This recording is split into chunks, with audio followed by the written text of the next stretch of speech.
Happy Bitcoin Friday, freaks. It's your boy Odell here for another Citadel Dispatch. Citadel Dispatch is an interactive live show about Bitcoin and freedom tech.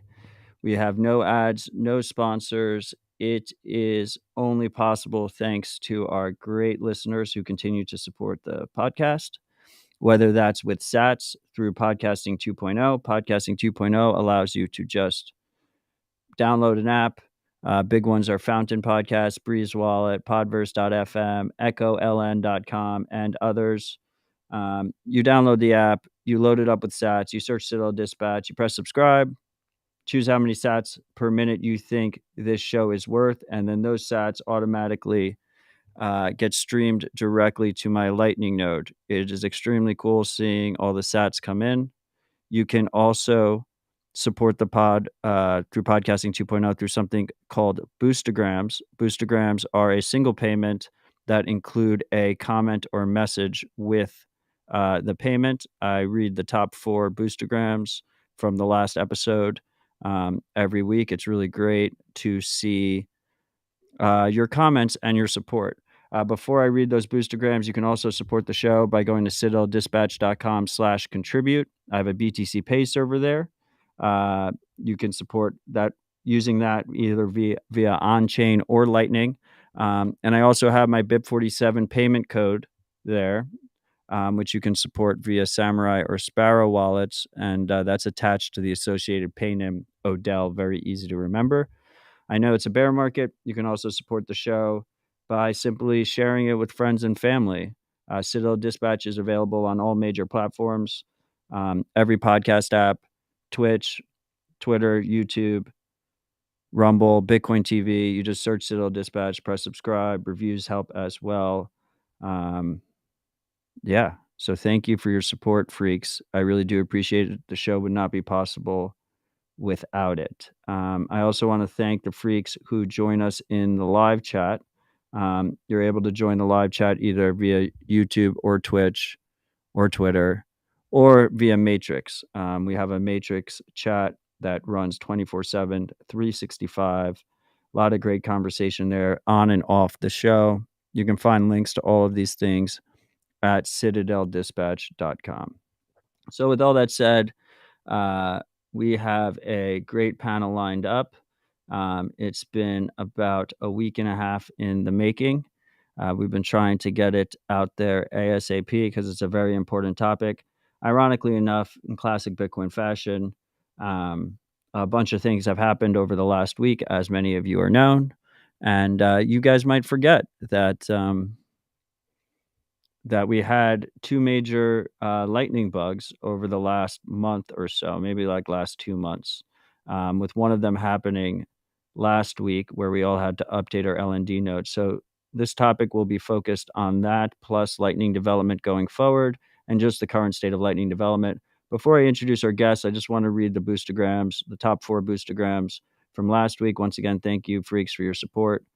We have at Humble Pleb, gave 69,420. Nice. 69,420 sats. I don't know. It looks like he tried to put some kind of emoji there that I can't read on Android a bunch of times. Appreciate you, freak.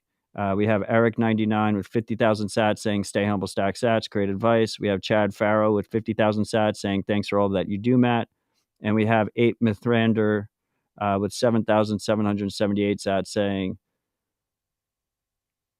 I've been listening to a new privacy podcast, Watchman Privacy. It could be interesting for you to appear on this pod or vice versa. He has a strong Bitcoin focus in his podcast when speaking on cryptocurrencies, which is rare for privacy gurus. His past guests include NVK, Lop, Zelko, S21, Seth for Privacy, Bitcoin Q&A, and Eco. Wow, I will check that out. It was not on my radar. Appreciate you, freaks. And also, we have Vake in here, honorary mention with 5,000 sats. Ride or die, freak. Appreciate you, Vake. So thank you, freaks, for supporting the show. We have Tony jumping in and out, trying to troubleshoot. Tony, can you hear me?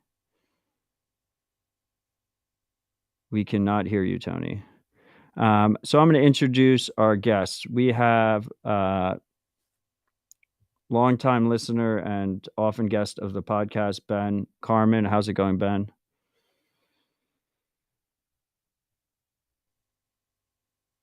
Can't hear you, Ben. Classic. We have Barack, who I had the pleasure of meeting in Miami on the open source stage that I helped coordinate. Barack was the one who discovered the last two lightning bugs. How's it going, Barack? Yo, hey, I can perfectly hear you. Hopefully, you guys can hear me too. Yes, sir. We can hear you. Thank you for Okay, joining. then, yo, hey, so yeah, my name is Burak. So I'm a Bitcoin dev. I mostly do some Covenant stuff on Liquid, and recently discovering Lightning Space. So I'm also known as the LND Slayer, and I'm this this burger eating guy on Twitter. And happy to be here, guys, and add some, maybe give some details on what have happened over the last few weeks, and give some inputs. And I'm not here to tell whether my actions were good or bad. I think it's up to community to tell. And but I can tell you guys what did happen and what my motive was. So happy to be here, and hopefully this is going to be a friendly conversation. Thank you for joining, Barack. We got Evan Kaludis, also Ride or Die Freak, common guest on the podcast. How's it going, Evan? Hey, great, Matt. How are you doing today? Doing great. Doing great. Yeah, happy to be back on the show.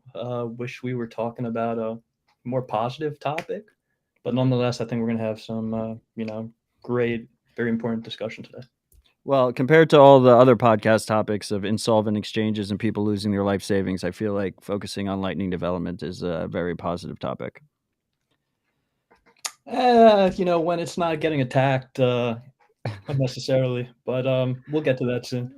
Fair enough. Thank you, Evan. We have Matt Corallo. He's been on the podcast before and also has joined me with Marty on TFTC. How's it going, Matt? Pretty good. Thanks for having me on. And Matt is very. What's your role at LDK? What would I call your role at LDK? I don't know. I work on it like everybody else. Matt works on LDK like everybody else.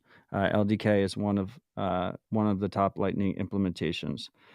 We have Vivek here, also repeat guest on the podcast. How's it going, Vivek? It is going well to discuss this and explore is and what in the world. Yeah, so Vivek's internet connection is horrible. It's probably because he stopped paying it because of the bear market. I don't know how we can fix that, Vivek. We have, who did I not introduce? Tony. Can we hear you now? Can you? Yeah, we can. Long time guest of the podcast. How's it going? I'm good. I'm excited to be here. I'm trying to refresh my memory on what happened, but other than that, I'm happy to be here and talk about this. So Tony, I mean, if you freaks have been listening to Dispatch, you know what Tony's been up to. He's been working on basically attacking Lightning, and he has this new tool called Exploit, which makes it easier to attack Lightning. So we will be talking all about that, and then I think Carmen wasn't able to speak last time I introduced Carmen. Carmen, can you hear me? Carmen, can you speak? Okay. Well, we still cannot hear Carmen. Test. We can hear Vivek. Cool. Okay, so we have Ben's issue is that he's on Linux, and sound never works on Linux. I mean, I ran the show. I'm on Linux. I ran the show from Linux for like 2 years. Ben is going to switch computers. Okay, Ben, switch computers and come back. Let's get started. I want to thank the freaks for this is a big group, but it's a great group, and I'm happy to have them here. Okay, and so just I appreciate the freaks for sticking with us during connection issues and whatnot, considering we have so many people here. I guess where to start is Barack, you want to give us a basic overview of both bugs, or at least how you created what led to both bugs? Yeah, sure. Yeah, I can give a bit of a history what happened. So obviously, it was around a month ago or something. Yeah, I did this first large multi-sig TypeScript transaction on mainnet. I did it on testnet first though, and then it was unintentionally broke LND due to a parsing issue in BTCD, and obviously it made a lot of trouble at the time. I guess I feel sorry about that. And then in the following days, I had this this urge, this inner feeling to my gut telling me to break it more. And like I did it once, went and twice. I'm not sure like if that sounds weird, but I guess yeah, I'm discovering the dark side in me. Yeah, maybe I'm a bad actor. Who knows? But yeah, I just I just wanted to break more, and I did it only for fun, not but for nothing, just for fun. And then I dig into the consensus code of BTCD. First and foremost, I'm not a software engineer, although I did some programming in the past. I think I'm not qualified for the title, but I'm a Bitcoin dev. That's what I can tell. And I dig into consensus code and for weeks, right? And then I couldn't really find any any consensus conflict between BTCD and core. And from what I can tell, BTCD is actually a very well written implementation. It complies with the Bitcoin consensus rules bit by bit. I couldn't really find any exploit. I need to dig more into it to find more, but yeah, I'm not sure if I can find a third conflict. So the first bug, essentially, you used functionality that was enabled by Taproot that allowed you to do a massive multi-sig transaction, right? Yeah, that's true. And Taproot, yes. and so LND had some BTCD libraries in it. BTCD is a Bitcoin implementation that is written in Go, and those libraries made it so LND nodes could no longer, essentially were no longer synced to the Bitcoin chain. They can no longer see what was going on the Bitcoin chain. Is that a good overview?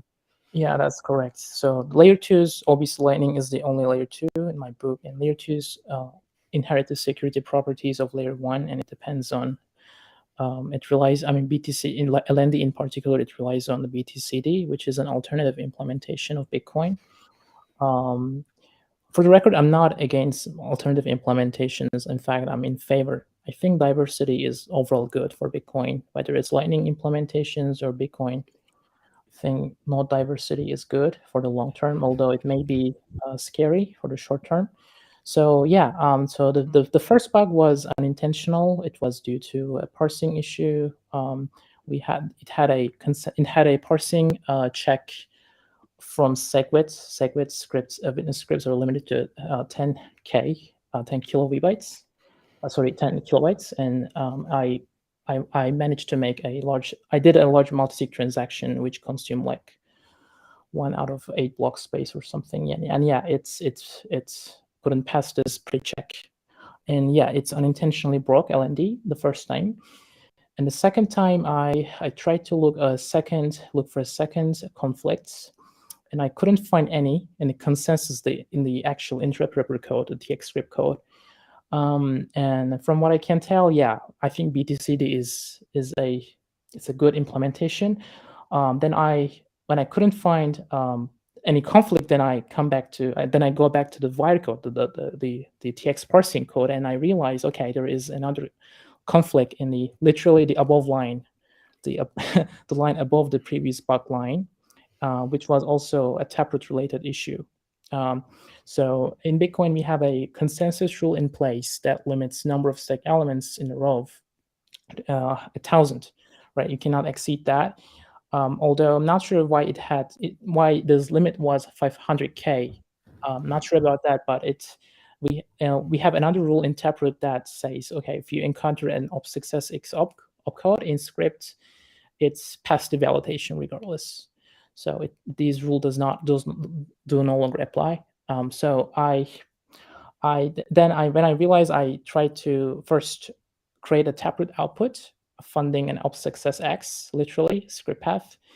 And maybe it's a bit of technical, but I tweaked this output with my own inner key. I thought I did, but apparently I tweaked this output with an unspendable inner key. And then I found this like 3 weeks ago or something. I discovered the bug myself and found this address. And then I reach out. I built this raw transaction by hand and placing 500,000 stake elements. And then I reach out Sean from Tuple on Twitter. I DM him. I send my transaction, and he said, yeah, he didn't question it. He said, just pay extra fees for the manual work, and then email us. And then I emailed them my raw transaction. It was overpaying like 3x. And then obviously it wasn't valid because my control block was incorrect because I thought I tweaked my inner key. But then then they said, okay, we need to patch. We couldn't broadcast it, whatever. And then like on November 1st, 12 days ago, I was in need of some money, and then I wanted to revert the money back to myself. But then I realized, okay, my transactions wasn't incorrect. It was tweaked with an unspendable inner key. Then okay, let's make some chaos. Then I fix the raw transaction and send back to F2 pool within an hour or something. It ended up in a Bitcoin block. So it was a bit of a mistake, but not really. I think I did it with my free will. I did it intentionally. Then you all know the rest. So both were triggered by different on-chain transactions.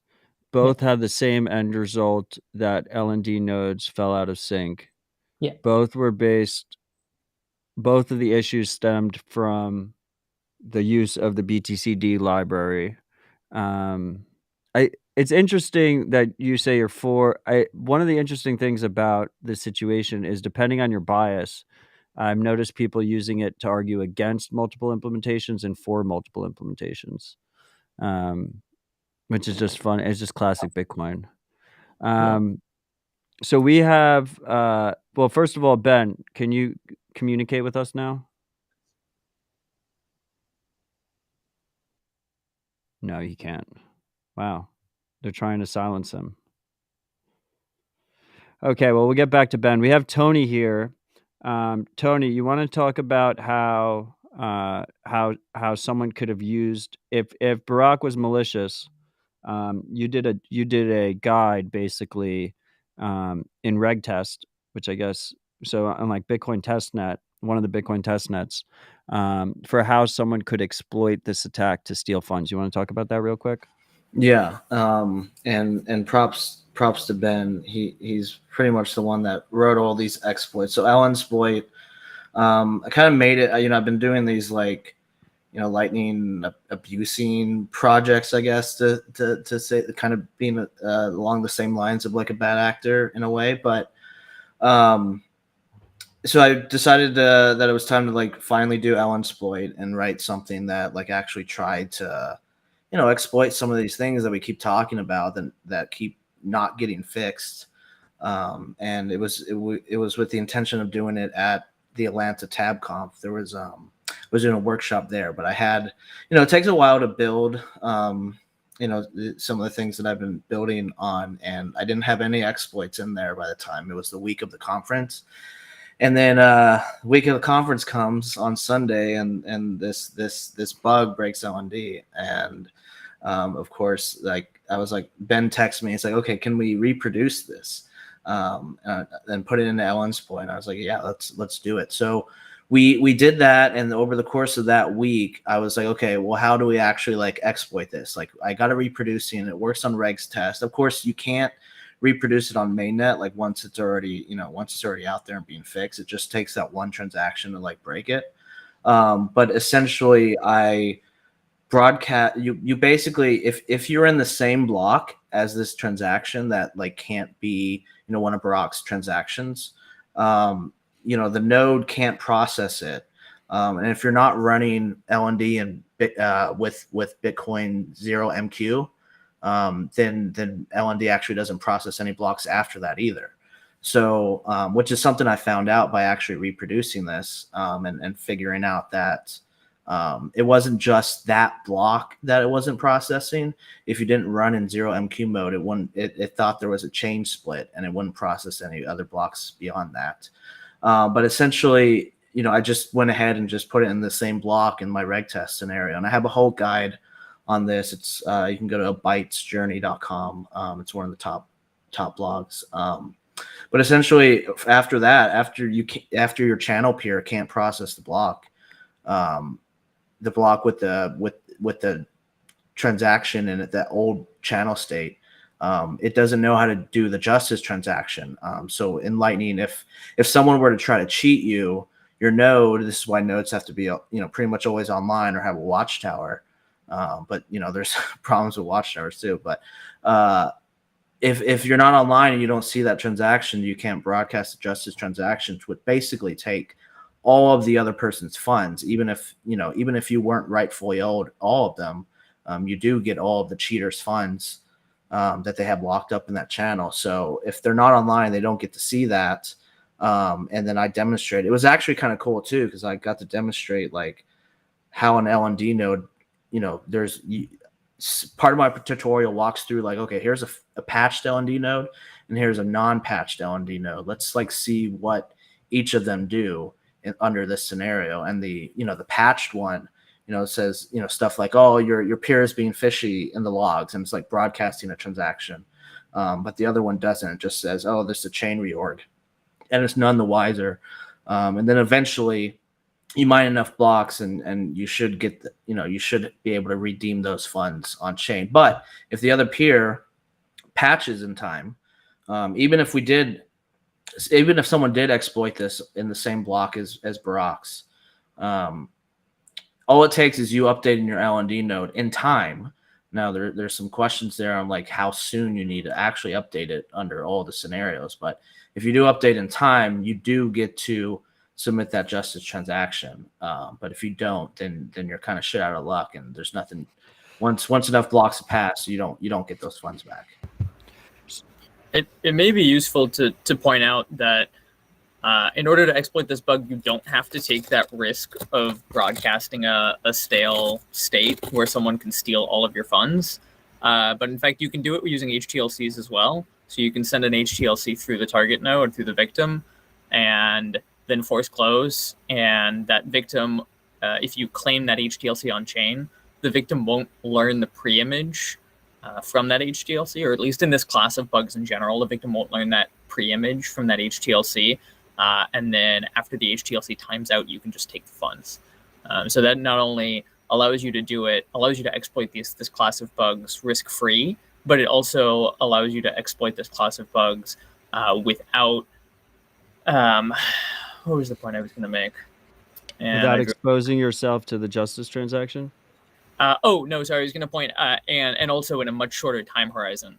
So that's where you see the difference between 40 blocks, which is the default in most Lightning nodes for the time that you have to claim an HTLC that's been routed through you, versus I think the default for doing justice transactions and broadcasting an old state is usually like 144. Some nodes set it to a full week. But when you're talking about HTLCs, you can exploit this bug much faster, and the victim has a much shorter time to turn around where they need to upgrade their node and catch it in time. And I was looking into this. What was the reason again, Matt, for why it defaults to a low value? Like people routing through you want that value to be lower in a normal situation, right?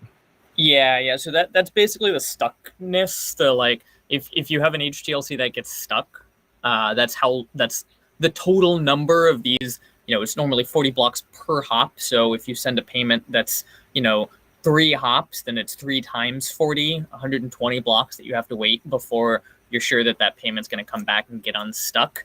Luckily, stuck payments aren't as big a deal as they used to be. We don't see them as much, but a node can always make a payment get stuck for that amount of time. So if you're sending a payment, you care about that number being really low. Now, the Lightning protocol, and I don't know what settings different nodes expose, allows someone opening a channel to say, I only want to expose myself to up to this amount of funds in HTLCs at any given time. And that would allow you to limit your exposure to these kinds of attacks that are exploiting against HTLCs rather than exploiting against the stale closing or the stale commitment transaction. But I think most people don't bother setting that. Most people set that to the full channel value. You should also not do this because it's bad for everyone else's privacy. And in fact, LDK and thus Cash App prefer to route over channels, or very slightly prefer to route over channels that do not set their HTLC max to the total value of their total HTLC max in flight to the value of the channel, because it's actually better for the sender's privacy in order for you to do that.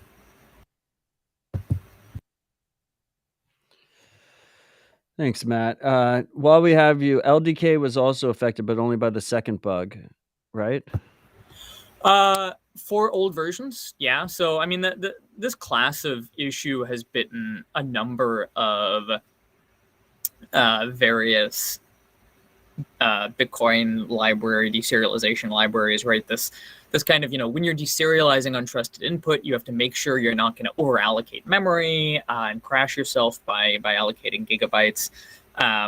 There are better ways to design this code. There are worse ways to design this code, but a number of implementations, BTCD has had more of these class of bugs than just these two bugs. They've had some of these classes of bugs since before LND.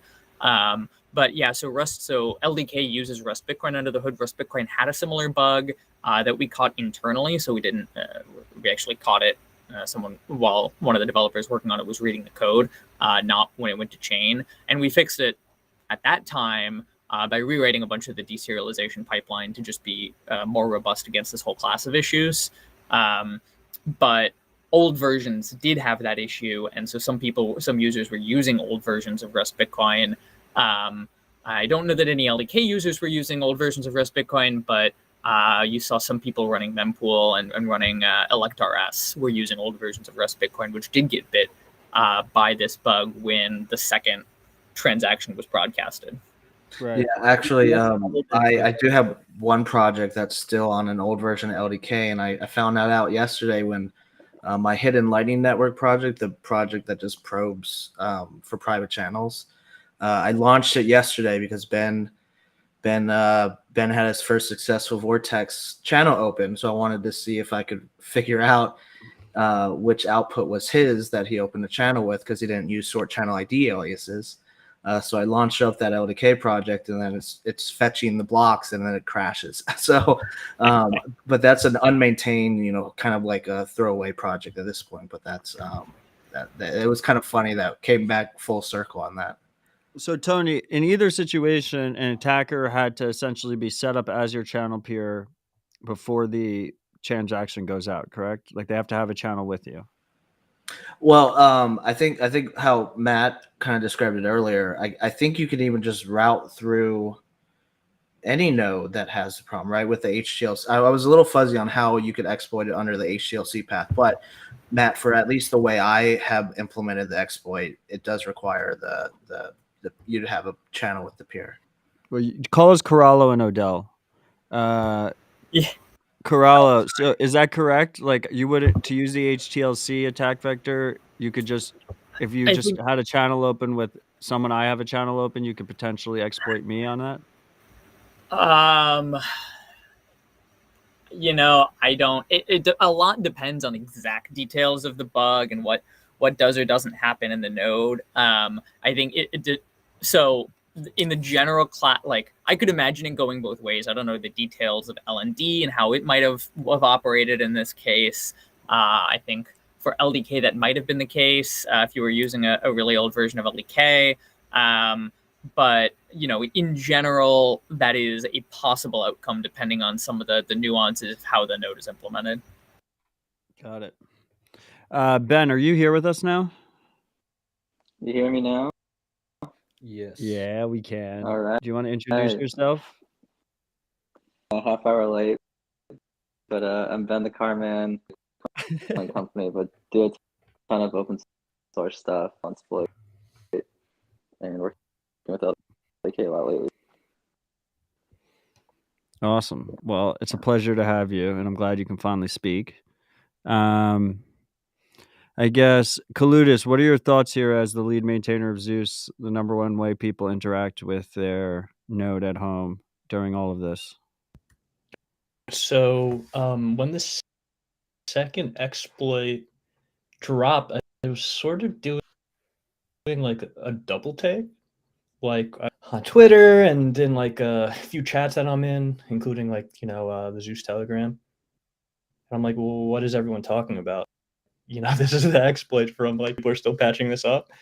And then it hit me that a second exploit had dropped, and I wasn't super surprised, but it was a huge inconvenience, I feel, for a whole lot of different parties. From the BTCD and the LND guys who had to patch up their code, to the maintainers of like node projects and Lightning wallets, who had to update their releases, individual users who were asking, hey, what's going on? Why do I have to update my node again? It really shook a lot of things up and, ate up a lot of people's time. Matt, I wanted to add that Rust Elements was also affected, but the attack is obviously harder to do because of Liquid's functionary model instead of reaching out of band to a miner. Yeah, you want to go into that? Like, what was the It's impact literally- on Liquid? Well, it's the same bug, and it just needs to be patched. But Rust Elements also had it, and I wanted to add that because we said LDK had it, and LDK is using Rust Bitcoin, and Matt mentioned for the older versions, and Greenlight also for its Watchtower was using Rust Bitcoin, so it also was impacted.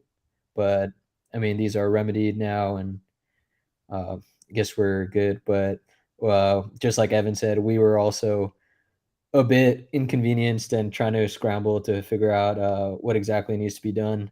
It wasn't just an LND bug. Yeah, it was like a general block parsing error that a lot of people had looked over in implementing Taproot. It seems like, and it wasn't a Taproot thing, no. It was a SegWit thing, a witness side. Okay. Yeah, I think Taproot that's really why didn't change it. It just made it easier to create that large witness. Yeah, that's what Barack was mentioning earlier, someone where they're wondering why the original size limit. And I believe Lalu's explanation was because when he originally added the SegWit code a long time ago for parsing, like in V0, that's what it was. Gotcha. But so what does that mean for Liquid users at the time? Liquid users, everything was fine, but because of the multi-sig and other things, all of that needs to be updated, whether it's the functionaries or the on-chain multi-sig. Yeah. And there was like also a scramble by a certain amount of blocks, things that needed to be updated. So yeah, I think we Blockstream formally released a statement, so I can post it in the Elements chat, but I'll leave the exact details to that. But similar issue, witness size, parsing. Did it halt Liquid, or is it just like the peg in, peg out stuff get broken? It didn't halt Liquid, but yeah, it's the peg in, peg out. Exactly.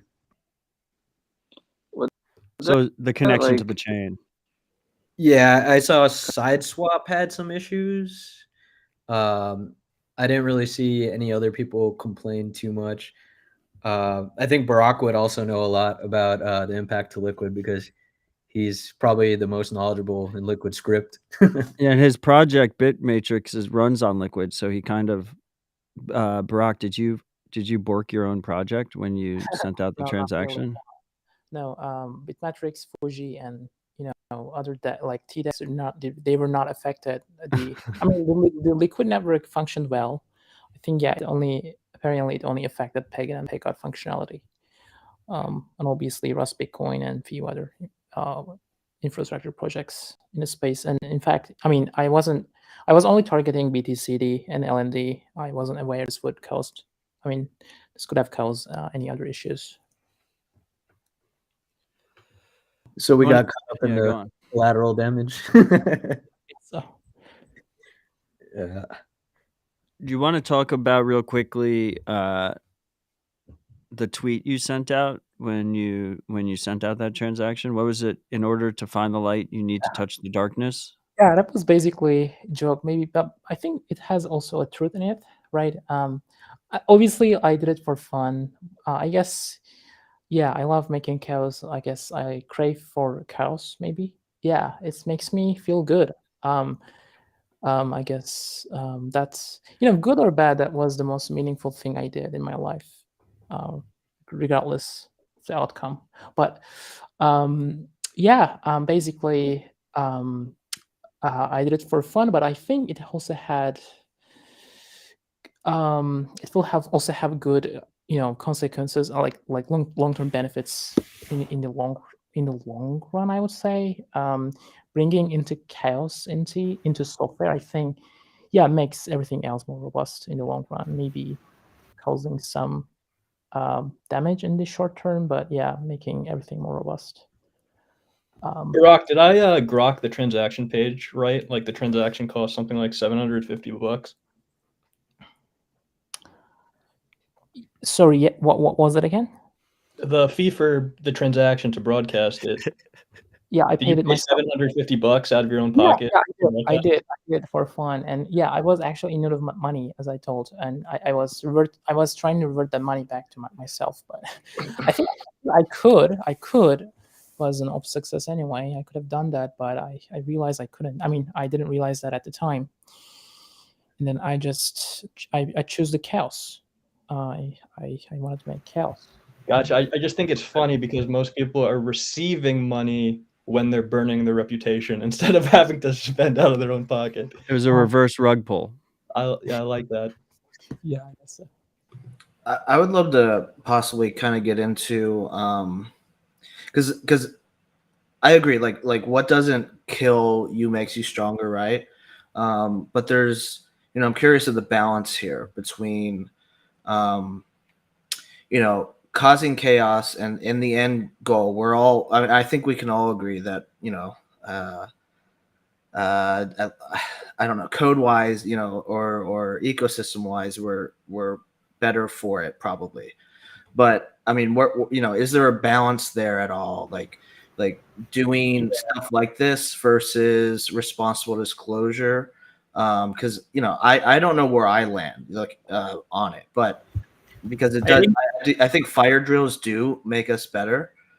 In the end, we need fire drills. Anyone could have done this for $750. It's just the matter of when to, at least going forward in the future, when to do this versus responsibility disclose. I wonder if we can have a conversation around that. It's probably useful. It's probably useful just to kind of to quickly make sure we're on the same page about what responsible disclosure is. There's a lot of people who get confused and think responsible disclosure is all about protecting the vendor and making sure you disclose appropriately to the vendor and whatever. And that's not at all what responsible disclosure is, right? Responsible disclosure is all about highlighting that you have a duty of care to their users. It doesn't matter what the vendor wants or what the vendor thinks, or if you want to do something that makes a vendor look like shit and look like an idiot because of some bug they had, it'll probably backfire, but you're welcome to try, and that doesn't really matter. It's not related to responsible disclosure.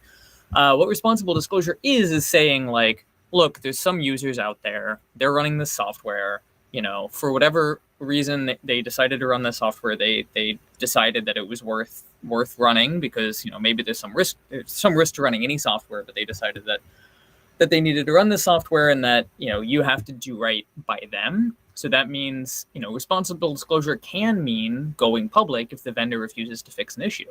That is a part of responsible disclosure, but it does mean making sure that the vendor has a chance to fix the issue so that users don't get hurt and aren't hurt more than they need to be. Another part of responsible disclosure is reporting the issue publicly after it has been fixed to encourage people to upgrade. And so that's something where you can say, like, okay, after it's been fixed, exploiting it to force users to upgrade, is an option, and that's a legitimate part of responsible disclosure. But it's never, putting users at risk when just by taking action, before there's even a patch or before users have a chance to upgrade.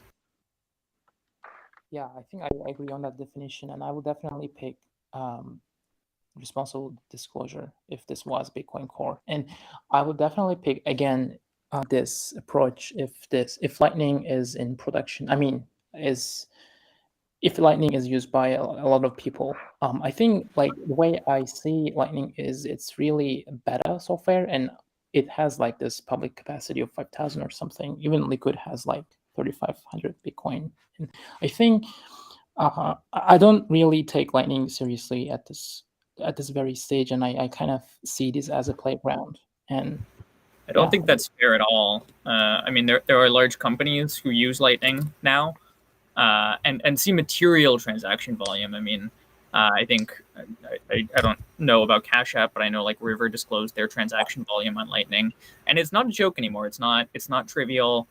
They have a lot of funds locked up in Lightning that are put at risk in something like this.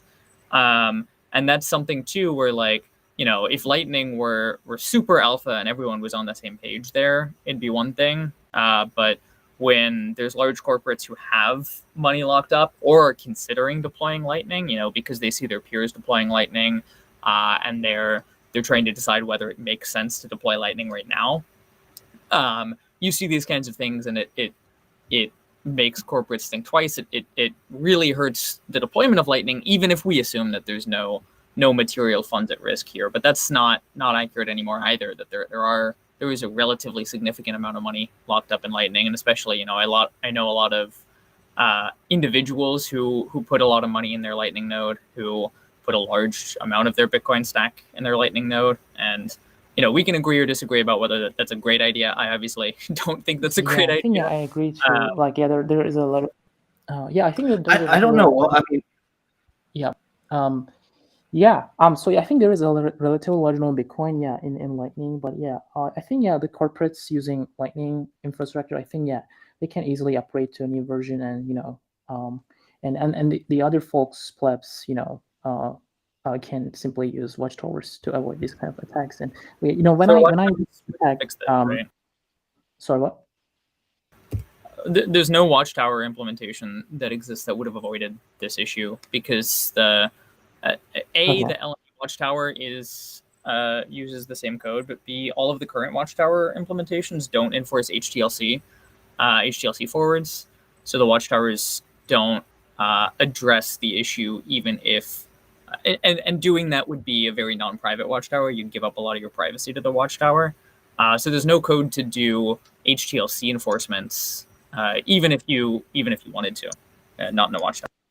Yeah, okay, good to know that. I didn't know this. So, okay, it's not watchtower, so you can, for HTLCs, I think, there is a attack point with HTLCs, which has a shorter absolute lock time in it. But I think when the HTLCs claim the pre-image is revealed on-chain anyway, but as for, the actual commitment outputs, these outputs have a relatively larger relative lock time in it anyway, so node runners can easily upgrade to the newer version and avoid these attack vectors. So when I did attack this, when I created the second transaction, I was aware of this, and I knew there wouldn't be any potential loss of funds, and it appeared, though, I personally haven't seen any loss of funds. That's not true, right? That even though there wasn't loss of funds in the first one, there couldn't be loss of funds in the second one. I would push back and say, in fact, that because there was a recent bug of the same class, there's substantially more likely to be loss of funds in the second case, because people are aware of it, people are aware of how to exploit it. In fact, there's sample code to exploit it that, that folks here worked on because of the first bug, because, once the first bug's out there, of course, you just write sample code, whatever. It's not making the exploit all that much easier or harder. But that because of the first one, it makes it substantially easier to exploit the second one, which put a substantially higher risk on the second one, no? Yeah, I totally agree that phone funds are totally at risk due to the interactive model of Lightning. And I still see these attacks as more of a denial of service type of attack than an exploit. Yeah, but I mean, that's not how Lightning works, right? Lightning has always been denial of service attacks allow you to steal funds. That's the Lightning security model, for better or for worse. So there's basically no such thing as a denial of service attack against a Lightning node. Yeah, but again, I still see these attacks kind of type as non-service attacks because of the large relative log time in commitment outputs and front runners. It's only 40 blocks, right? 40 blocks is like the time during which you're asleep. Is that default? For HTLCs, yeah, it's 40 blocks. It's default for LND. I think Core Lightning, the default is 144. It might be the default for 7. I mean, 40 I think is the most common default, is the most common value on the network. It may just be for LND.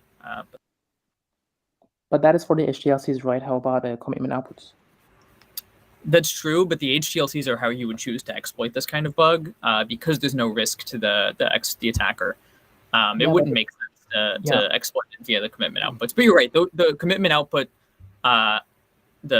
output historical state broadcast thing is a much higher value. I'm not sure what the default is there. I think it might be a day. It might be a week.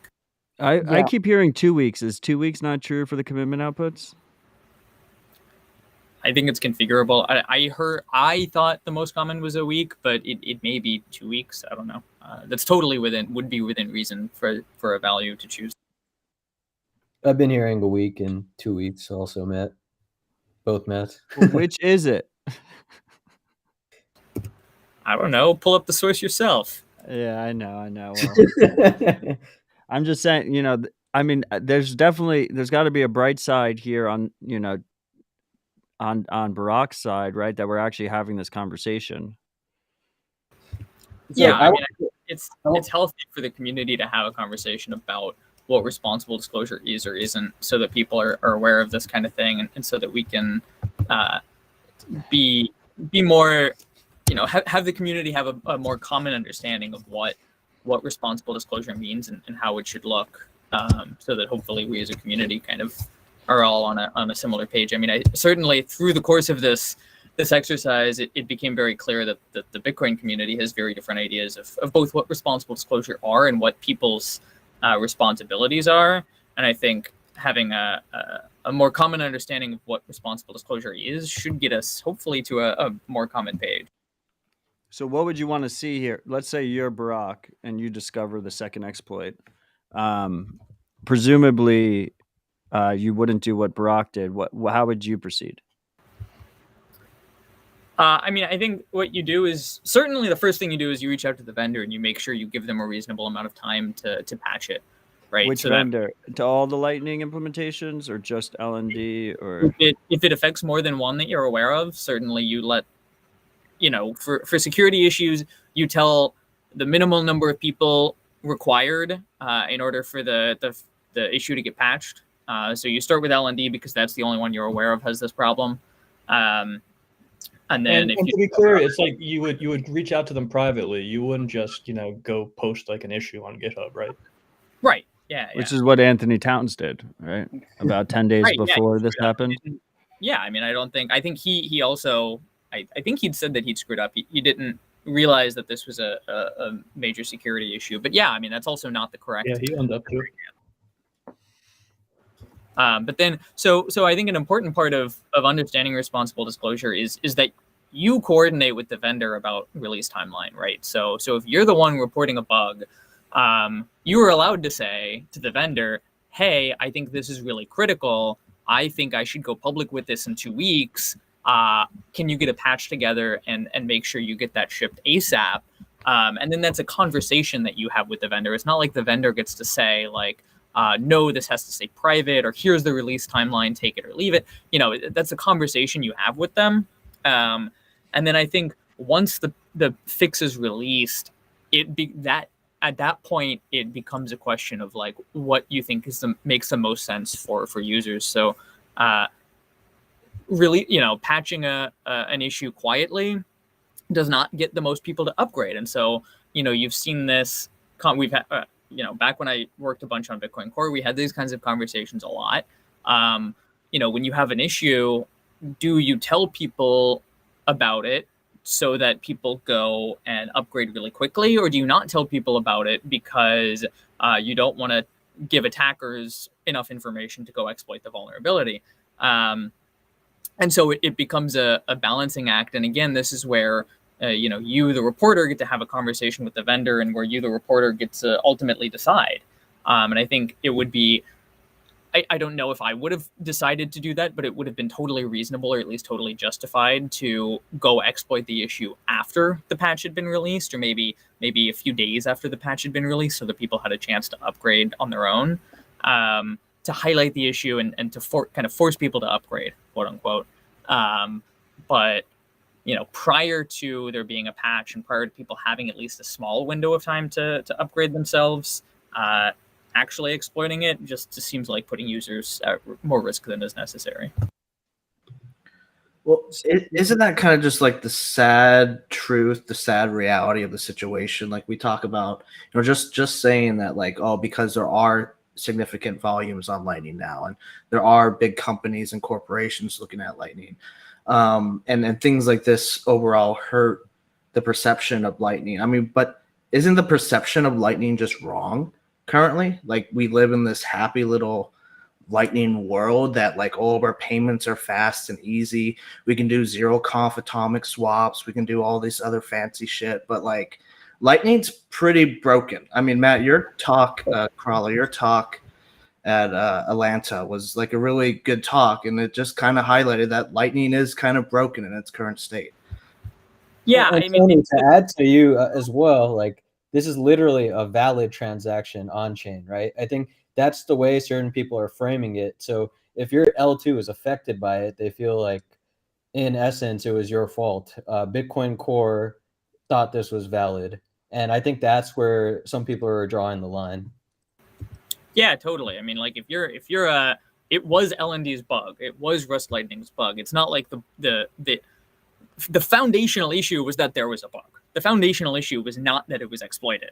The only question then is like, okay, there is a bug. Given there is a bug, should you exploit it? That's a very different question from like, whose fault is the fact that there is a bug, right? And bugs happen. You know, that's not gonna change. That's the reality of software development. But yeah, so, you know, I think to the point about Lightning being broken and the perception of Lightning being wrong, I think it is important to highlight the difference between your counterparty and, like, you know, I always kind of make the point that you shouldn't open channels with a counterparty you don't know, or at least don't trust enough that they're not going to like try to steal your money and like put in a bunch of effort to steal your money. I think this is a very different world from and then there's denial of service attacks against Lightning, not in the like take your node offline, but in the like saturate your liquidity so that you can't send payments. So I guess I should rephrase my earlier statement about there not being denial of service attacks against Lightning, just that the saturating liquidity denial of service attacks. So there's a lot of things that are broken with Lightning and where the perception is maybe wrong, but I think those are different from you're going to lose funds maybe because your counterparty did something without them even being involved. So when we were talking about, you know, routing an HTLC through multiple hops and then stealing funds, that's something where like your counterparty can be totally honest and they go to chain and then your node doesn't see it and then you still lose funds, right? So I think that's the kind of thing where, you know, aside from these bugs, generally, I think there's not really much in the way of known issues for Lightning for why this might be, why you might lose funds if your counterparty is like completely honest.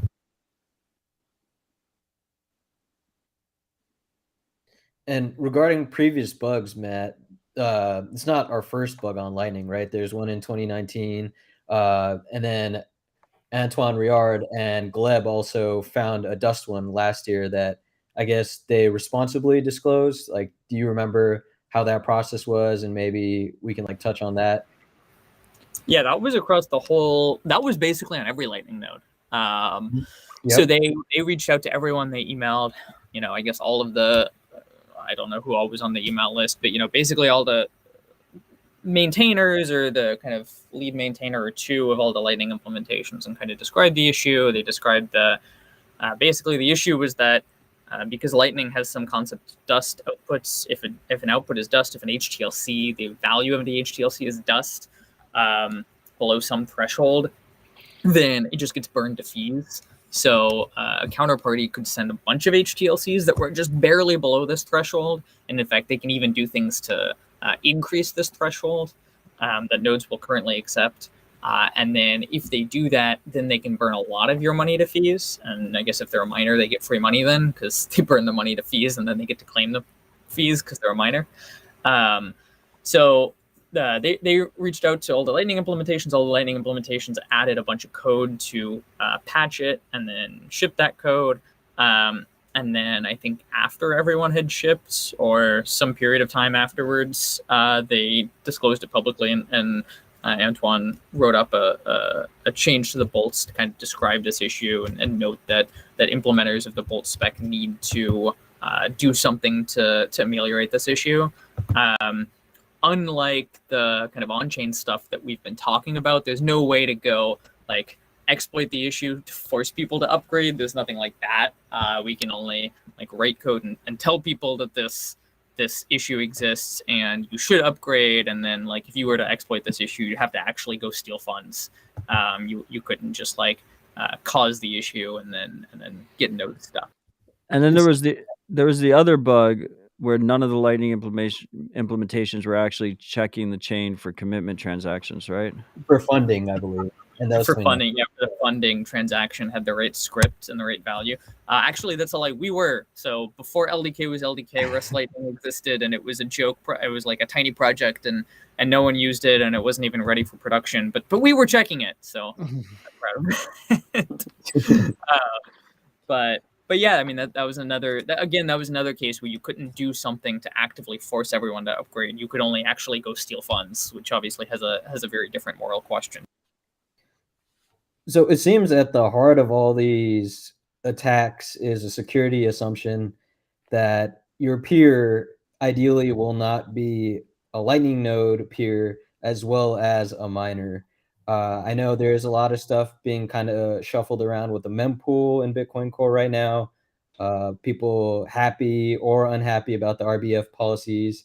How do you think this will affect any other things, any other new potential dust issues, HTLCs, anything? Does anything come to your mind, Matt? Anything about like L2 that's needed or penalty transactions? Yeah, I mean, we know a lot of stuff needs to change. And this isn't even, so that there's questions about miners, but also just around mempool policy, like you mentioned. We know a lot of stuff has to change. We have ideas for how that stuff changes. All of it to exploit it, though, like I mentioned, requires some amount of effort on the part of your counterparty. They have to like do a bunch of work, writing a bunch of software, coding stuff to actually go steal funds. Anchor outputs. As long as you have anchor outputs in your channels, so anchor outputs don't protect you against an actively malicious counterparty, but they do protect you against the fees going up in the network. So the kind of straightforward issues that existed prior to Anchor were solved by Anchor. Encourage you to make sure you're opening channels that support Anchor outputs that have the Anchor flag turned on. And aside from that, there's things that need to happen, but they do require some amount of effort to exploit. So also just make sure you know who your channel counterparties are. You trust them not to do a bunch of work to steal your money. Trust them to at least be kind of honest. Well, and then maybe that's just like the thing that should be highlighted more, because I don't think that's like the current situation today. I mean, where people just like open channels with pretty much anyone, really, any random pleb on the internet. They kind of just like go and open channels, and they let their little Raspberry Pi sit in the closet for months that they don't touch, and then that's kind of the end of the story there. So, hopefully, I mean, I would say, after some person that just had their Lightning node in the closet for 2 months and they had to go figure out how to update it, and then having to do it again in the same month. I mean, if they're not ready to sign up for that life, then maybe they really should consider, like, okay, maybe I shouldn't be running this Lightning node, after all of this, because that's kind of the reality. You don't just like throw it in the closet and don't come back to it again. In your blog, Tony, you said it well. Don't open, or if you're gonna go into a coma, because it's not just something you can Lightning requires something you can maintain personally. Then it's just like you're running a full node yourself. Figure out how to either a custodial Lightning wallet, which sucks, or something that's like a analysis P or something.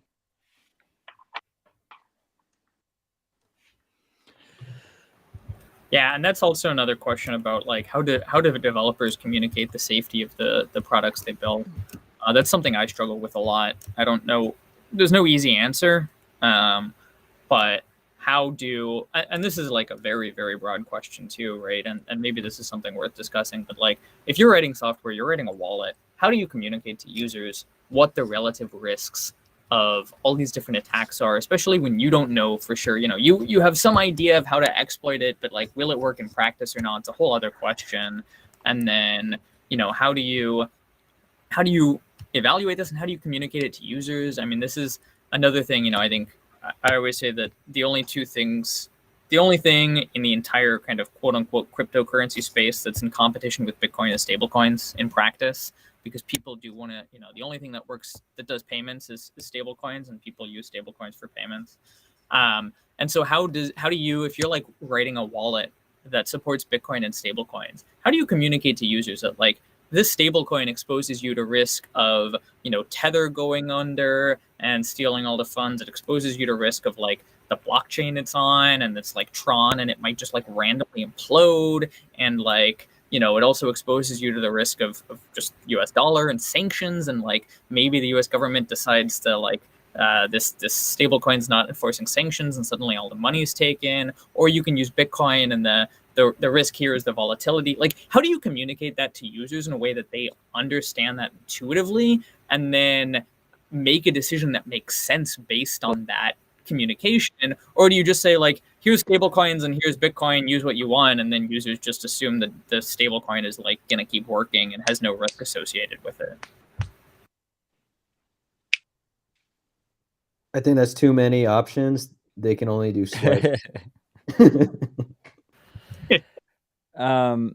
So it kind of seems like the conclusion is Hello.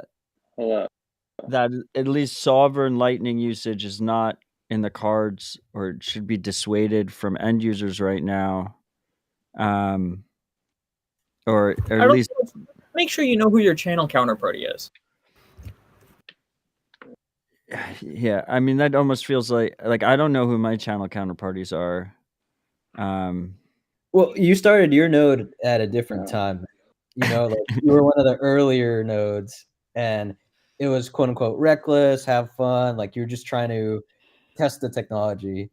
I think now we're in a more mature state where I guess it is still reckless, but you should do your best efforts to know your peers and update your software, all of that. It's no longer SpongeBob memes.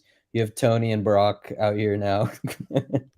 So I have a question, which I asked on the open source stage in Miami this year.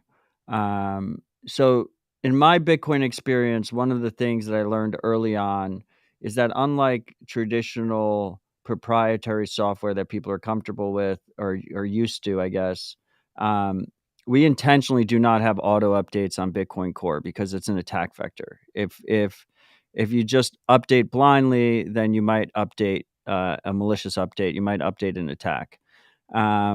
So a lot of people with Bitcoin Core specifically, they're slow to update. They don't update very quickly.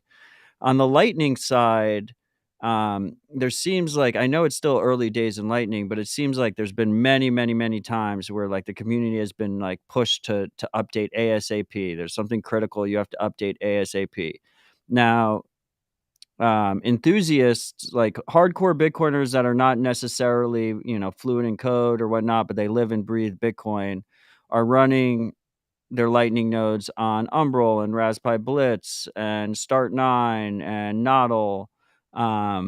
So they're running these like prepackaged node projects, and then they see that there has to be an update, and they just go to them and they just quickly like blindly click the update button.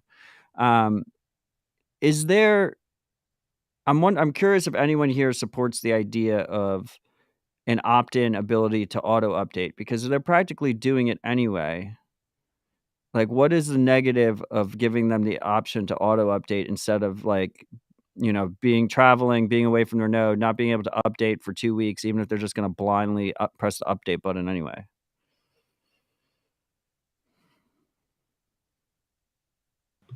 I mean, I'll go first. I mean, I think it's a super valid conversation. I mean, I also hate the idea of auto updates, but that is the reality of the situation, is that they're just clicking update anyways. I mean, when you even think about mobile apps and mobile phones, and like no one, for one, like make it incredibly hard to actually verify any source code at all if you're going through app stores. And for two, some of the app stores even auto update anyways.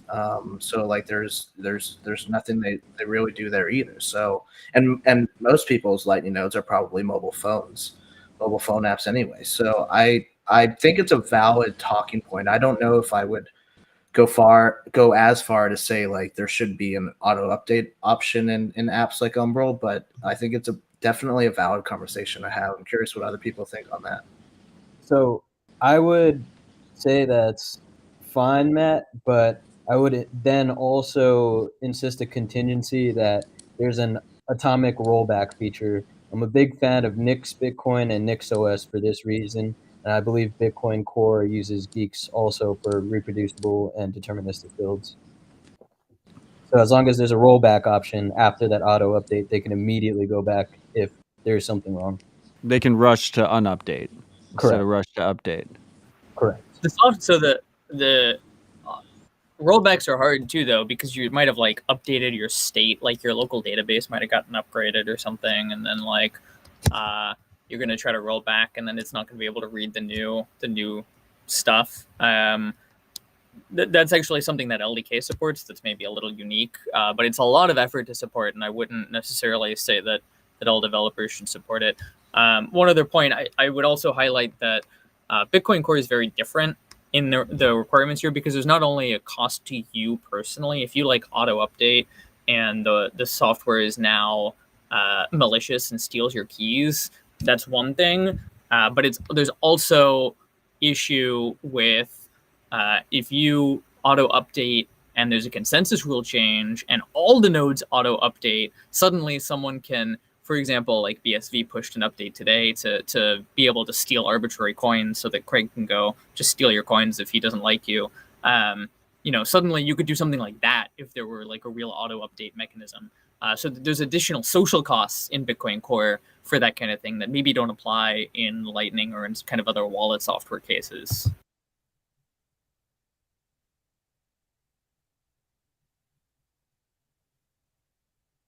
Yeah, I don't think there's like a real clear, clean answer about what the best behavior here would be.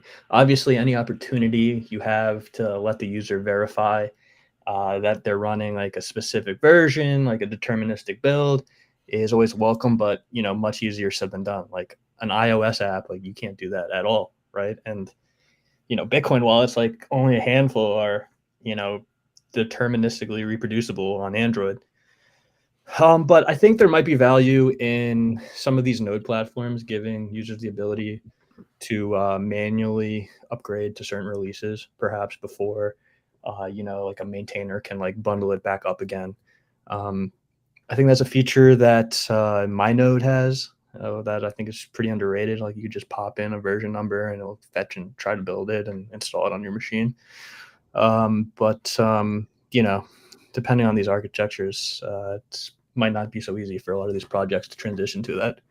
So But it also has the room for user error too. So Evan, I mean, out of everyone in this roundtable right now, you have the most exposure directly to end users of Lightning because of Zeus. Yep. Like, what are your after these bugs and the reaction among the Zeus community and how everything went there? How do you? I guess you and Ben do because of the Bitcoin company. How do you feel about Lightning going forward? Like, how do you think about actually developing for end users? Yeah, I mean, there's a lot of complexities here.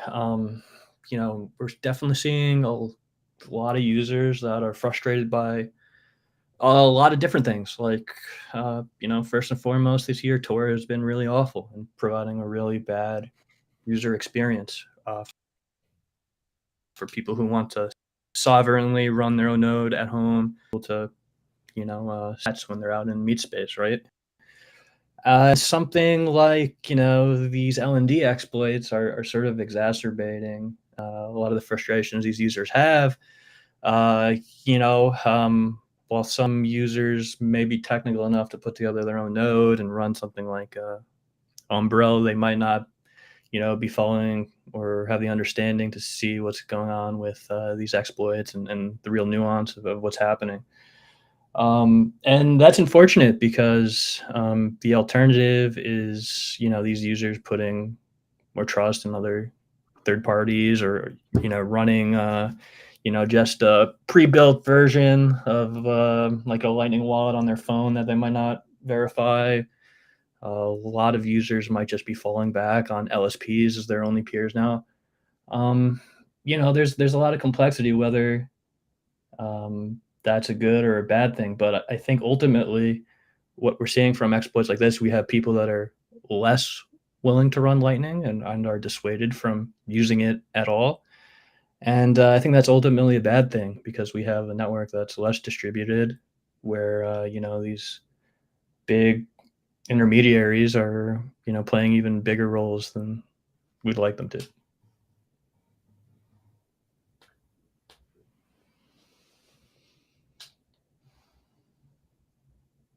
Yeah, I mean, I see that trend kind of happening as well.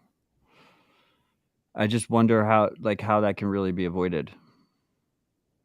Right. Like on one hand, it's like you don't want people running these setups that are incapable of doing it, that are just going to be neglecting it. But on the other, you just don't want like these centralizing factors. I mean, obviously there's like a degree of centralization that's going to happen. Like you're going to have like these big hubs on the network that are used as LSPs or, maybe, use them as introduction points on blinded paths. They offer up a plethora of services. Like that's unavoidable. But like we also want to make, having the ability to, be as sovereign as possible and run this infrastructure out of your house possible. And also like appealing, like we want this to be something that's commonplace.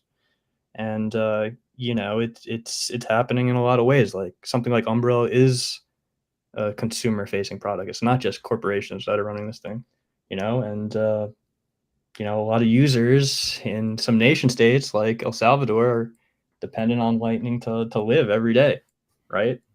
So when we have someone like go and exploit something like this, and there's a risk of actual people who are dependent on this stuff losing savings, it's really frustrating, especially considering all the effort that people are putting into this on the Lightning side to make Bitcoin something viable that we could be using in our day-to-day lives. Was Chivo down during the LND or block parsing bugs? I don't know. Chivo is actually question. just like public, is just powered by Database. somebody back end. It's not. It's just it's a database, but it also somebody else does their Lightning in and out. I don't know if it's public who does that, so I'm not going to mention it.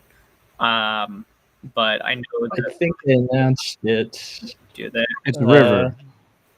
Yeah, it used to be a theme, and now River Other- has announced that they're doing it. Yeah, it used to be some other folks. Now it's River. I know River was able to update pretty quick. So Yeah, they're doing a pretty good job with their infrastructure, so that was good to see at least. I think Chivo's problems really lie on the on-chain stuff that they've been doing, where people will receive or send a transaction, and then Chivo says it's canceled, despite it being confirmed on the blockchain. Wow, that's pretty bad. I was unaware. Yeah, it's they're not really helping themselves out over there in El Salvador from government's end at least. My understanding is they've gotten a lot better. That it was a trash fire for the first while after it launched, but it had gotten a lot better. But I haven't tried it. I don't know. Yeah, I mean, I think people have just given up on it at that point, though. There's a good Bitcoin Magazine article. I know it's kind of getting off into the weeds, but there was a good Bitcoin Magazine article of people trying to use it now, like 1 year later, and people have just sort of given up on Bitcoin because of the Chivo experiences. So, I mean that kind of relates to Lightning, right? Like if we have so many bugs and exploits and issues with Lightning that we're all kind of aping into right now too early, it's going to leave a bad taste in the mouth. So maybe like the more responsible thing to do is kind of have a slow rollout of Lightning instead of just jumping into it. Yeah, I mean, it's also important to note that folks in El Salvador, some parts of El Salvador had real demand for the features that Bitcoin can provide for people. Others not so much. It is a US dollar-based economy. There wasn't, inflation's now high with dollars, but especially when that first rolled out, it wasn't, and there wasn't, a lot of user demand for it. I'm much more interested in parts of the world where there is real user demand, because Bitcoin provides a much more compelling service compared to the alternatives. Your places like Nigeria, your places, where there's real issue with especially financial seizure, but also hyperinflation. And in those places, I think it's you can't blame Chivo for all the problems, is my point. It's also just that, like, for the most part, people in El Salvador didn't need Bitcoin. They didn't care about Bitcoin. Some people care about it now, and maybe with the dollar inflation, they might care about it more. But in most parts of El Salvador, there wasn't, there were a lot of problems, but financial, like seizure of financial assets, was not high on the list. Well, what about us, United States citizens? I mean, do we need Bitcoin, and do we need Lightning at all? I mean, you could almost like say the same thing right there. Yeah, that's true. I think what does need Bitcoin mean? People care about different things, and if you care about something that Bitcoin provides, it's great. You should totally use it. I think my point was more that the average person isn't sitting there considering, who their counterparty risk is when they're using the dollar. And so to them, Bitcoin's not compelling. It's not solving a problem they see in their daily lives. To those of us Bitcoiners in the West, we might see real problem. Like personally, I use Lightning to pay for some server bills, not because like I don't like the dollar, but actually because it provides a better user experience and it's faster and more reliable than paying with a freaking credit card. And like, that's actually solving a problem for me that I had, to folks in the US who are worried about all kinds of other issues, Bitcoin is providing something that is an issue to you. It's a little different if, someone's telling you to adopt Bitcoin to solve something that is not already an issue in your mind. And so I care more about places where like some people are already thinking about these issues, and the normal average person is already like, this is a major issue. I need something to solve this issue.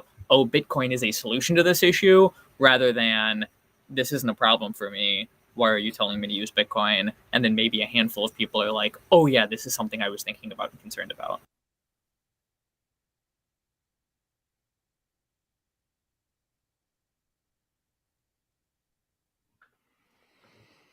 I guess another data point, just because Matt brought up Nigeria, there was that partnership with M-Pesa that's now going to essentially open up Bitcoin to a lot more users through BitNob. And I believe that opens it up to like 50 million people. And then Cash App previously was probably the largest with 44 million. And then just understanding those, I guess, aren't necessarily like daily active users or whatever VCs want to attribute them to, but there might not be addresses either. It's in a weird metric they use where essentially they have the capability of buying it or doing something with it.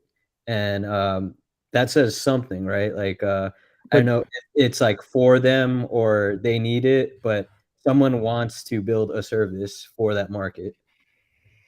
But they couldn't. I mean, they would experience downtime in the case of Barack's 2 bugs, but they wouldn't lose money in that situation because, I mean, all the major players updated really quickly, and they all like limit who their counterparties are on Lightning. Yeah, and I mean, if we want to talk about positive outcomes here, I don't know if LND has done it, but certainly one thing we've been thinking about more, to some extent as a result of this, but also just software maturing, is how we better communicate quickly with people when something like this happens, or when people need to upgrade urgently.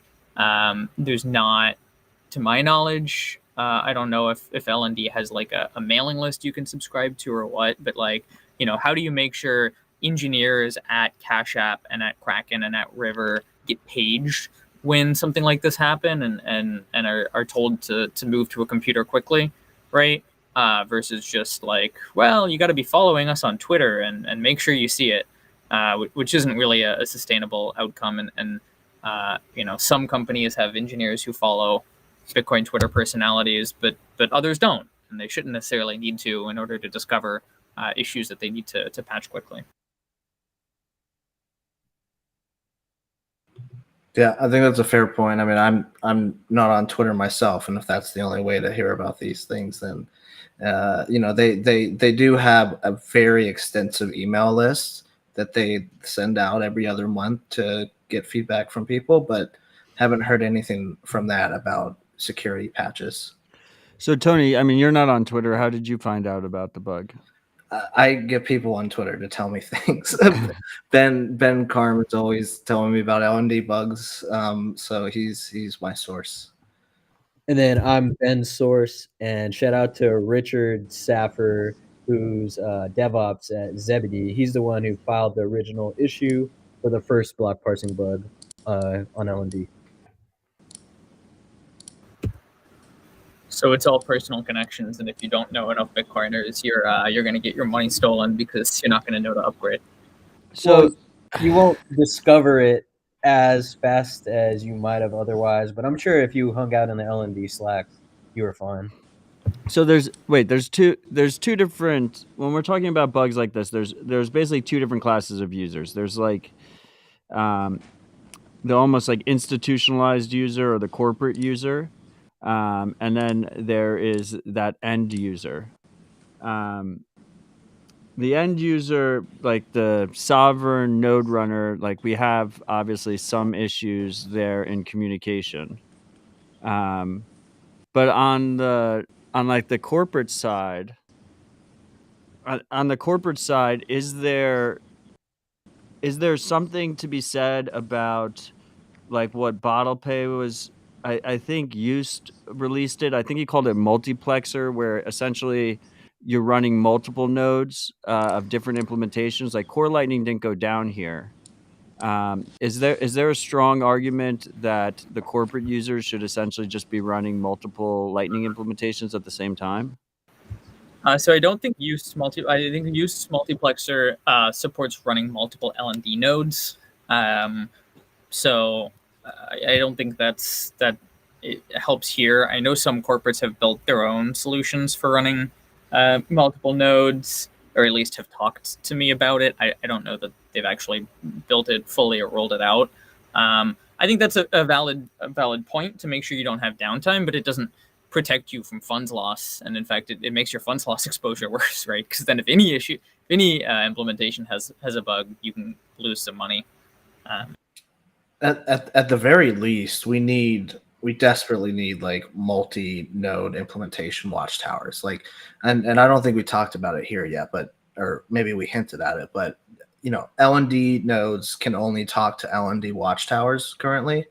So, you would be affected by this, and if you had your own watchtower running and you didn't update that in time either, then you wouldn't be helped at all.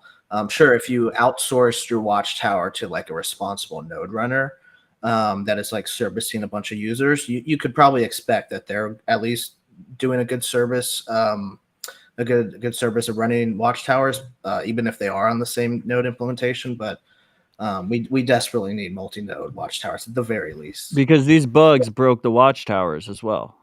Yeah, well, the LND watchtower was also broken, and LND can only talk to LND watchtowers.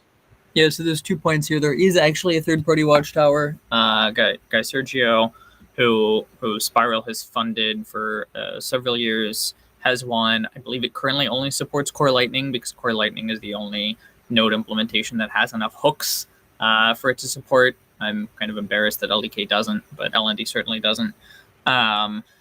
So you can use that. That does exist. However, it is, again, useful to note that in order for a watchtower to, we mentioned that there's 2 kinds of ways you can exploit this class of vulnerability, both stealing funds from by broadcasting an old revoked state, and there a watchtower will get your money back. But if you steal funds using the HTLC logic, if you have an HTLC that's routed through you and then someone steals funds using that, then you can't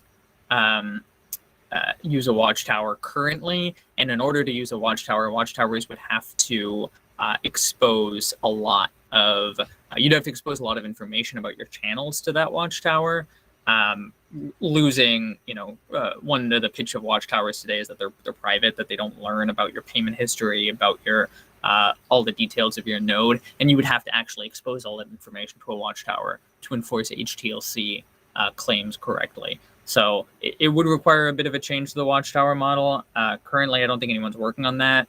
But in order to, I guess the moral of the story is set your HTLC maximum in flight configuration knobs down to a threshold you're okay with losing, which is good for everyone's privacy in the network. So do it anyway. Make sure you change that value. Well, is it easy for people to change? That's always the tough part for me. Is like I have all these ideas of how to have better privacy on Lightning, and then it's like, well, none of these are easy to actually implement. I'm sure that you can fix and do it, but yeah. Yeah, I don't know about LND. I assume at least Core Lightning, because it's very configurable, has the support for it. LDK does. If you're using an LDK node, if you're writing code for an LDK node, you can do it. I would imagine LND does. I don't know for sure. If it doesn't, you should certainly nag them. But you should be able to configure this in your Lightning node config or in your channel config to say like max in flight lower than the total amount. At least set it less than half. Ideally, set it maybe to a quarter of your channel balance. Or the maximum you're willing to lose. Or maybe it should just be defaults even at a certain point. It really should be. This is only a more recent discussion that we had in the Oakland Lightning Dev Summit, that we should default this to below half the channel balance, at least, if not less. I don't know which nodes, if any, have deployed that default change. I'm not even sure if we got around to it yet. But if you do have that setting set, then LDK nodes, including Cash App, will slightly prefer to route through you. So maybe you'll actually make some additional HTLCs and routing revenue to pay for the reduction in capacity that you have in the channel. You can actually set these values in your LND conf, I believe, also with their API. So I think the only one I'm unsure of is Eclair. But I think everyone allows you to set those values. Yeah, but like, what Umbro user is like going into their configs and like writing text into them? That's the only thing I have to say about that. Like, I know defaults are a very hot topic in Bitcoin, but maybe it's one of those situations where like this is just better for the whole network. Like, let's just go ahead and do it. But I'm glad to know that there's conversations around it now.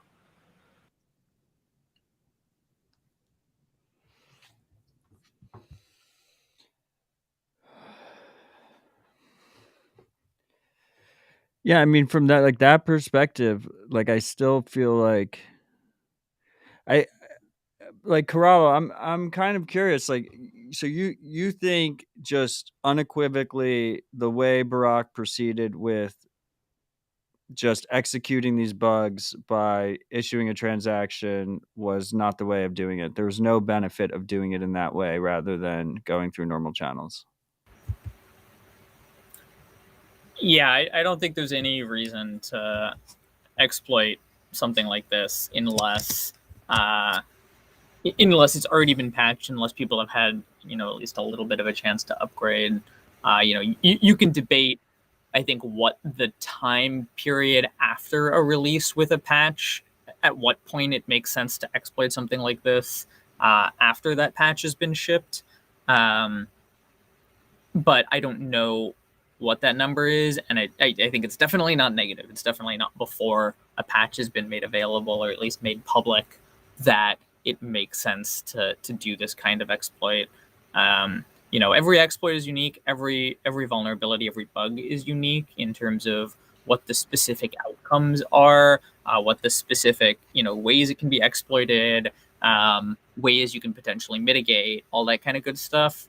So it depends a lot on the context. It always depends on the context, but I think that's even more reason to make sure you reach out to the vendor before you do anything, because the vendor, some vendors are shitty. I think in Bitcoin, we're pretty lucky. None of the vendors are really shitty generally, at least to my knowledge. Everyone takes these kinds of things seriously and appreciates vulnerability reports, even if it's from somebody they don't like, or if it's from someone who's doing it rudely or whatever. Obviously that doesn't apply here, but just, in general, vendors can be shitty when you report stuff to them, and some people are shitty when they do report stuff to you.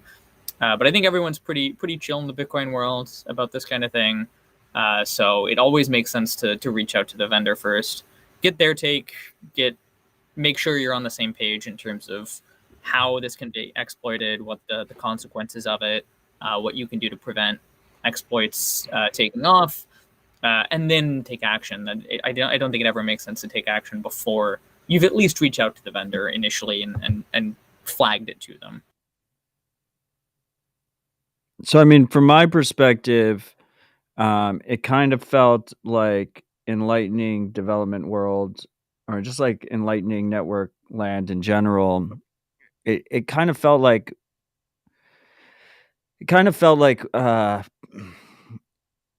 assumptions were a bit naive, and a lot of it was glossed over with hashtag reckless or whatnot. But real funds are on the line, and they're all hot wallets. This kind of the way Barack did it to me felt like a shot across the bow. Like, we are entering an adversarial environment. Consider the risks. And I think a lot of users, as a result, now have a different feeling, particularly node runners have a different, perspective on Lightning. They're more aware of the trade-offs. But I think that's because a separate of that. conversation, right? That's a separate question, right? So is the Lightning development world, are Lightning node vendors accurately communicating the risks? I think the answer, you're right, they're not.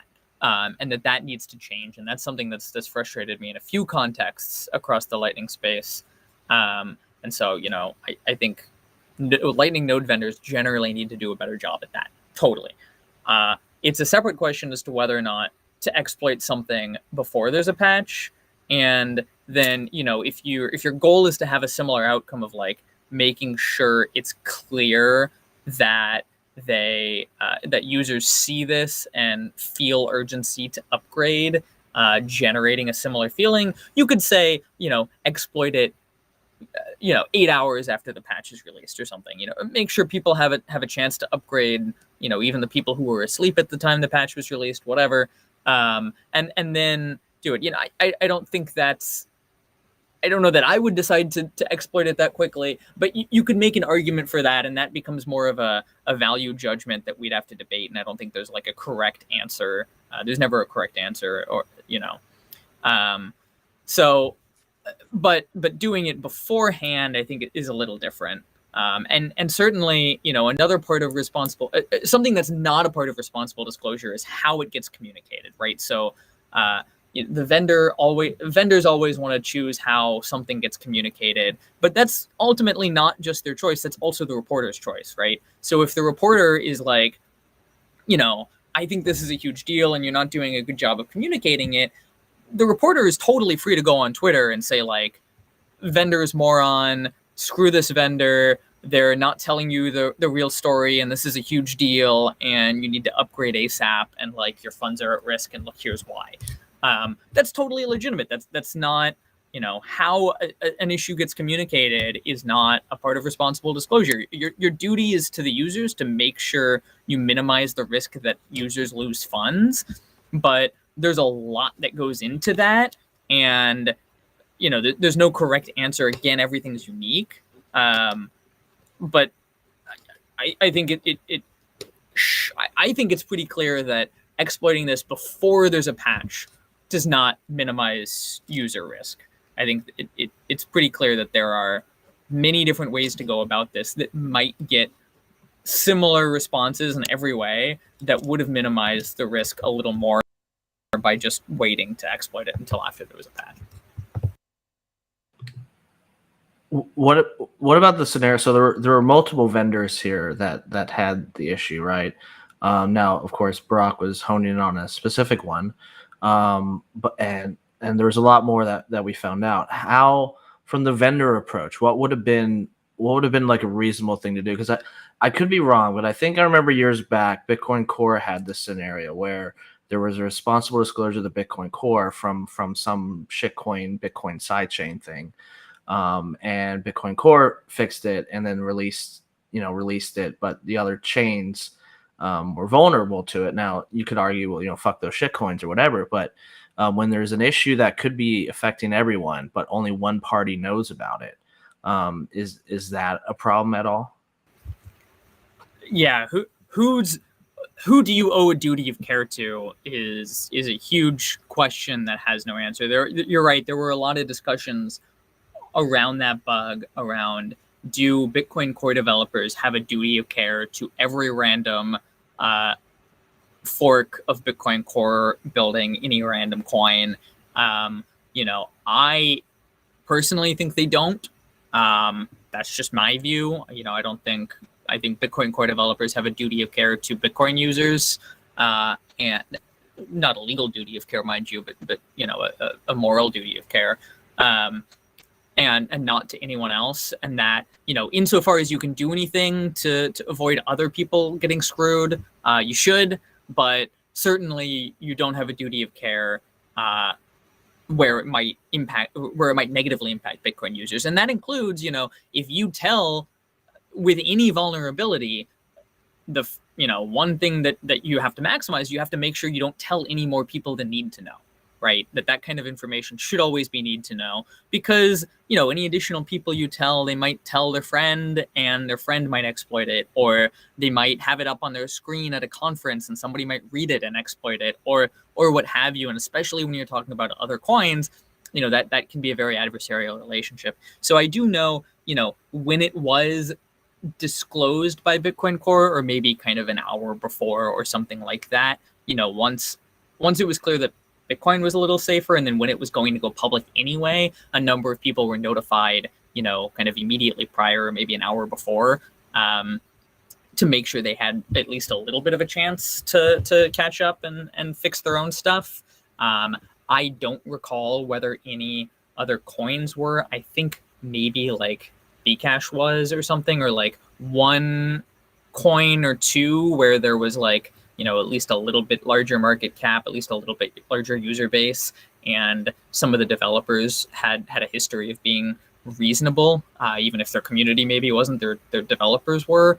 But no, I don't think Bitcoin Core developers have a duty of care to other coins. But yeah. Do CLN developers have any duty to LND developers?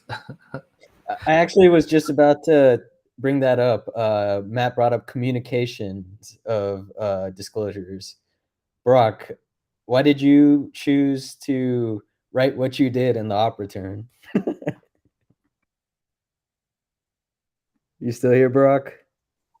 I'm here. Yeah, that's just for trolling. I just wanted to troll. I guess, yeah. I have a troll personality. I just, I'm making this transaction, and why not just put something in there? I just put some message. To And talk. all the listeners, you put in the op return, you will run core lightning and be happy. Yeah, it was reference to World Economic Forum, but that was for fun and for trolling. Yeah. I'm not sponsored by anyone. I didn't have any financial help from Blockstream nor motivational help. I did it by myself, and the message was for trolling. I have no problems whatsoever with Lightning Labs. I love folks working at Lightning Labs. In fact, in favor of multiple implementations, whether it's LND and CLN or other Bitcoin core other Bitcoin implementations. I don't have any problem. I'm just trolling. Well, Tony, there's your answer. We have a duty of care, but that was just trolling. We have a duty of care to each other, as anyone that's part of the Bolt compliant spec. We work together as much as possible. I consider Evan a good friend, Lalu as well, Khan, and Suheb. So, we all are in this community together, and I think I also am a bit guilty of this, stirring the pot sometimes when tempers get flared up about decisions based on upgrades or what priorities should be. But at the end of the day, we're in this together, and I really value everyone contributing to the Bolt specs. I just wanted to say, as a non-dev who's been running Lightning, specifically LND, for 3 years, extremely well-connected node. Nearly 200 channels. I had more than that at one point. I have no idea who any of my counterparties are. Part of the reason why I was running it was to see if I would lose money, and I'm pretty sure I haven't lost money yet. So yeah, cheers to that. Thank you for your service. I mean, Yeah, Matt, you kind of. Oh yeah, go ahead, Matt, Ben. you kind of brought it up earlier. We're saying we're not really in an adversarial environment at all. Brox is quote unquote attack is signaling that, but we definitely aren't. I when I went to Nashville earlier this year, my Lightning node went down on the plane over, and I was, I didn't lose any money either. So people could have clearly stolen from me and didn't. It's definitely a non-adversarial environment, and I don't know. Hopefully is bad, but we need to get there. If we're in there, that means it's Lightning's a lot more legit. It's not just attacks or trolls anymore. It's actually people trying to steal money and potentially profiting from it. But I don't know if we're there yet. But it'd be cool to actually see real because in the DeFi space, something like this is a full-time job of people, shitcoin projects. So it'd be scary, but also cool to see people doing the same thing in Lightning. Yeah, I think we'll get there eventually, but I'm not in any rush. Thanks for the conversation. I actually have to dip. I've got to go to a dinner. Matt, I was about to wrap up. Thank you for joining us. You want to just give us your final thoughts real quick before you wrap? I don't know if I had any specific final thoughts. These issues are tricky. There's a lot that goes into them. There's usually no clear answer. There's better things. There's worse things. But I just keep in mind that as humans we want to help each other. At least as non. We should just do what you think is right for the people, not for the vendor or anybody else. But thanks for having me on. Thanks, Matt. Appreciate you. Evan, final thoughts. Yeah. So, I think there was a great discussion today. Barack, I think you got your taste of the dark side. I hope moving forward you consider coming back to the light. I know our community has a lot of values of anarchism, but that still requires cooperation for the benefit of the community. And, ultimately, I think you're a really talented guy. I just would hate for you to keep going down this path. And there's definitely positives to this, but, it's not something I would like to see happen again. Thanks, yeah. Evan. Vivek, final thoughts. Thanks for having us on to even discuss this, Matt. I know it's kind of a touchy subject. Wanted to thank everyone that actually joined. I felt it was great that we had Evan and Matt Corallo here, especially. Ben, fix your internet. And thank you all freaks for listening to us. Thanks, Vivek. I hope I really want Dispatch to be a place where people are comfortable having open discussion, and I really like wrangling people for these roundtables. Ben, final thoughts. Fuck Google Fiber, and I'll stick with that. Thanks, Ben. Tony, final thoughts. Great discussion, guys. Yeah, I think all things like this make Bitcoin better in the end. So, Brock, if you want to coordinate on more dark side things, let me know. Thanks, Tony. Barack, final thoughts. Yeah, I personally see Lightning as a beta software, and it has a long way to go. I personally think 5,000 Bitcoin is a joke number. I still see Lightning as a playground. And yeah, I love breaking things, and I believe attacks help Bitcoin, helps hardening the software, the infrastructure for long-term stability. I'm not saying this in defense of my actions. I'm just saying this as my thought consideration. My only motive was for fun, and I guess I'll dig more into code base and see for any other exploits. Thanks, Brock. I appreciate you. You're always welcome on Dispatch, and I hope you and Tony continue to attack me. I do appreciate it. To all the freaks, I want to thank you for joining us for this conversation, particularly the freaks who joined us in the live chat. I know it's a Friday evening. I know it's a crazy week, but you guys make it special. Once again, Dispatch has no ads or sponsors. It's funded purely by you guys. There's a lot of value for value haters out there, including some people I've recorded podcasts with in the past. I think we can prove them wrong. I think most people are just half in, half out, and not actually trying to make value for value work. So I do appreciate you guys seeing the stats flow in, seeing Dispatch consistently on the top of the fountain leaderboards really makes it all worth it. I appreciate you all. Once again, it is a bear market. If you can't contribute sats, sharing it with your friends and family helps. Subscribing in your favorite podcast app helps. Subscribing on YouTube, Twitch. I mean, don't use YouTube, but if you are going to use YouTube, subscribe to the channel. It is appreciated. Every little bit helps, and it keeps us going forward. I want to say to all the freaks, I know it's been a long week. It's mostly shitcoiners playing shitcoin games, fiat maximalists playing fiat games. Bitcoin remains unaffected. I love you all. We're going to keep moving forward here. We can't be stopped if we work together. So I appreciate everybody. Have a great weekend. Stay humble, stack sats.